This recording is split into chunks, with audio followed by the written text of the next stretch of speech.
All right, Rob Pincus, IC Training Company. James Yeager, Tactical Response. And of late, once again, because of some recent law changes, open carry is in the news again.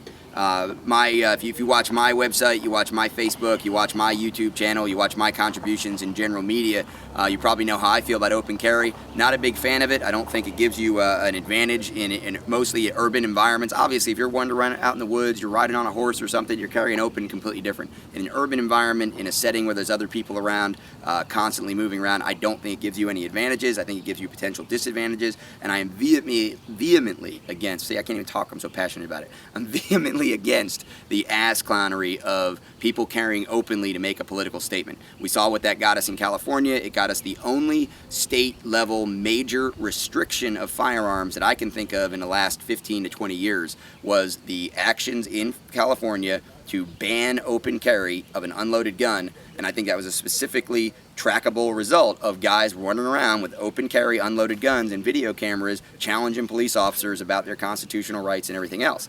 It's that kind of thing that paints a negative picture of gun owners, and obviously got the rights restricted. Now, if a guy's taking a pistol to the range and he's taking it from his house to his car and his neighbor sees it before he locks it in a safe in the trunk of his car or something like that, that guy is violating a law that he wasn't violating before this year, and that's a direct result, as far as I'm concerned, of the open carry political activists foolishly doing that. James? I'm against open carry, with the exception of the few little niches around the country where that's the only legal way you can carry. I don't believe in it, as Rob said, for making a political statement or just trying to get people to gasp or awe at what you're doing.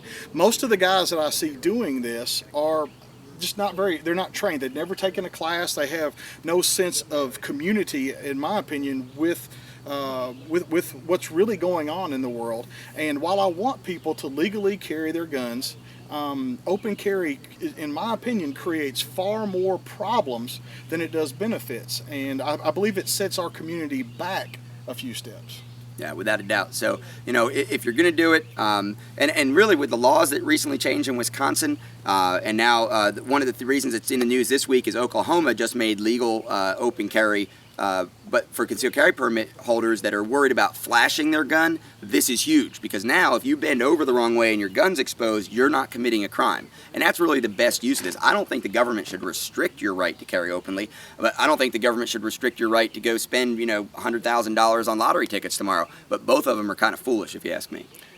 In Tennessee, you are issued a carry permit. The word concealed is not on it. You could literally duct tape a gun to your head. And when I taught carry permit classes, and somebody said, well, I don't even have to hide it. Well, here's why you should, and here's why you shouldn't.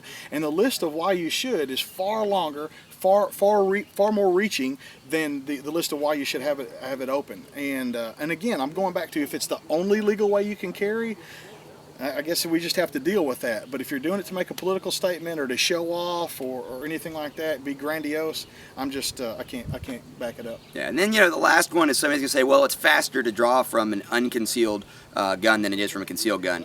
With training, there's a lot of ways you can carry where it's a negligible difference, if that. And I'll tell you this, most of the guys that are putting up that YouTube video, they're putting it up in a very staged, choreographed way.